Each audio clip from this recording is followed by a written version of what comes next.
Living with diabetes can be challenging, but with the right strategies, it can be effectively managed. Making healthy food choices, following the plate method, counting carbohydrates are three key approaches for planning meals that can make a significant difference. By choosing nutrition-dense food, paying attention to your portion sizes, and understanding how different food affect your blood sugar level, you can take control of your diabetes. These methods not only help in managing blood sugar level, but also promote overall health. It's essential to find a plan that works for you and is sustainable in the long run. Hi everyone, my name is Haney Jarris. I'm a board-certified clinical pharmacist and a diabetes care and education specialist. I'm here to present you with proven diabetes self-management and education support to empower you to best manage your diabetes through the knowledge and the skills that you may acquire here. Contents of my video are based on the framework of the Association of Diabetes Care and Education Specialists and the American Diabetes Association. And the links for both organizations as well as any references that I'm going to mention are in the description box below. This video is not sponsored by or paid for by anyone. If you are new here, subscribe to this channel and share this video with anyone you think may benefit from our education. Now that we have basic understanding of the food groups, nutritions, and the portion sizes, let's talk about different ways to plan meals with diabetes. The basic three strategies that we will discuss are healthy food choices, the plate method, and counting carbohydrates. Different methods work for different people. Choose a plan that you can stick with and it's sustainable. The purpose of the meal plan is not to follow a diet, but is to use it over time. Let's go over strategy number 1. Healthy food choices. Simply involves making healthy food choices and paying attention to the portion size. Sometimes it is the best way to start meal planning. It involves eating a variety of food. You need to eat food from different groups: grains, fruits, vegetables, protein, and dairy. Fruits. A whole fruits or unsweetened fruit juice or fruit packed in water. Choose a nutrition-dense fiber carbohydrates food, such as fruit, vegetables, whole grain. Eat at least the amount of fiber recommended, which is for men about 30 to 40 grams per day. For women aged 18 to 50, it's about 25 grams per day. For women more than 50 years old, 21 grams per day. It comes down to about 14 grams of fiber per 1,000 calories eaten. Choose more nutrition food and beverage. For example, drink water instead of soda. 1 can of soda has about 39 grams of sugar, 9 teaspoons of sugar, and 150 calories. Limit your sugar-sweetened beverage. In general, sweet iced tea, lemonade. Number 4, pay attention to serving size. Number 5, replace foods high in saturated and trans fat with unsaturated or monounsaturated fat. And remember that dairy, 1%, 2% milk count as reduced fat. Plain yogurt count as milk. Choose leaner cuts of meat and meat alternative. Choose food lower in saturated fat. Cook lean meat in small amount of good fat, such as olive oil, canola oil, or peanut oil. You can limit your portion, and instead of eating 8 ounces of meat at dinner, you can eat 4 to 6 ounces of meat. Number 7, limit sodium intake to less than 2,300 milligrams per day. 8, alcohol. If you choose to drink alcohol, drink in moderation. 2 drinks for men and 1 drink for women. A second strategy is the plate method. We mentioned that we always need to pay attention to healthy choices and managing portion size. The plate method could be a great option for people with diabetes who are on oral medications, GLP-1s, or fixed insulin dosing who do not want to have more structured method. The plate method involves dividing a 9-inch plate into 4 quarters. Fill half with non-starchy vegetables, 1 quarter with protein, and 1 quarter with grains. There are plenty of commercially available plates online. Check a link below. If you use a 9-inch plate 3 times a day, it will give you about 1,200 to 1,500 calories per day without snacks. The third strategy is managing carbohydrates.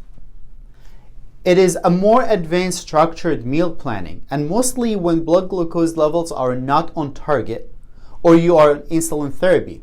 The focus here turns to food choices that affect blood sugar.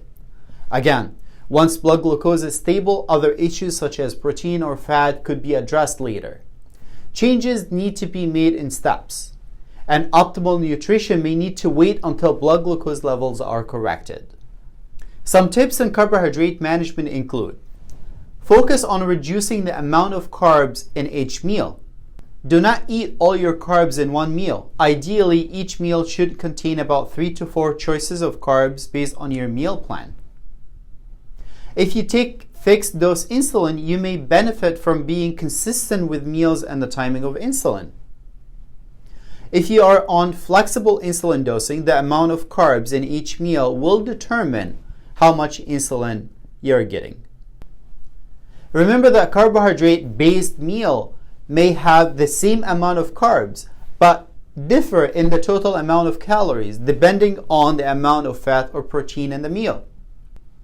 So now we know what food contains carb and which one is a good carb versus bad carb. Non-starchy vegetables are low in carb, only 5 grams of carb per 1 cup of raw vegetables. They actually can be ignored while you are counting carb unless you use more than 1.5 cooked cups per meal, which will add up to 15 grams of carb. Consistent carbohydrates is more appropriate for a patient who is on fixed doses of insulin, such as an MPH twice a day. And counting carbs, on the other hand, is more important if you are on a pre-meal insulin. If you're carb counting, you can count carb choices or grams of carb.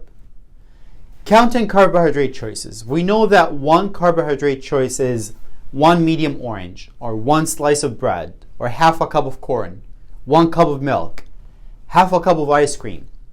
These are different food. Each has 15 grams of carbohydrates and count as 1 carbohydrate choice. For example, a lunch of a sandwich, fruit, and a milk will contain 4 choices: 2 slices of bread, 1 small piece of fruit, and 1 cup of milk. A meal plan for the day may consist of 3 carb choices in breakfast, 4 for lunch, another 4 for dinner. And then you can change the content based on the blood glucose response. Protein and fat won't affect carbohydrate choices, but will provide calories. Remember, extra calories cause weight gain. How about counting grams of carbohydrates? More generally, it is used by people with diabetes who take varying amount of pre-meal insulin. You simply calculate the number of grams of carbs in each meal. You start by calculating carbohydrates to insulin ratio. In general, 1 to 3 units of insulin are needed to take care of a 15 gram of carbohydrates.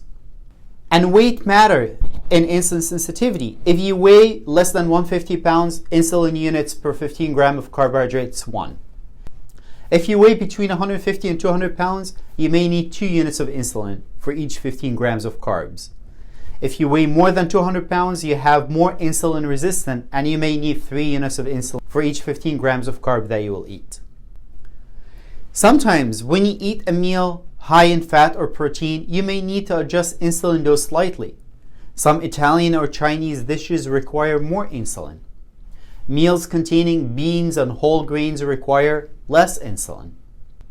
How about when you measure your blood glucose before a meal and it's already high?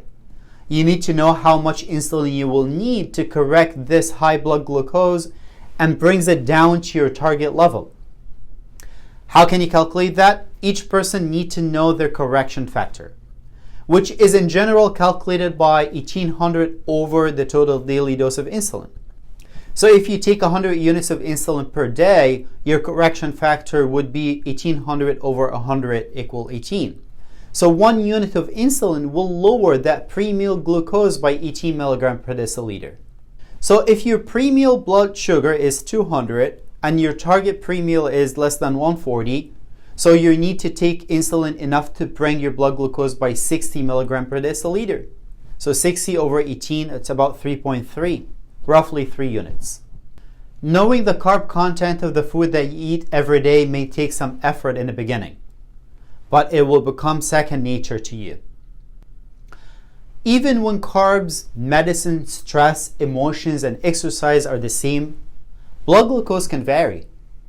Other factors affecting blood sugar include fiber.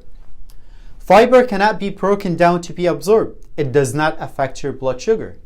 Fat. Fat is absorbed slowly and it delays carb absorption as well for up to 9 hours after eating.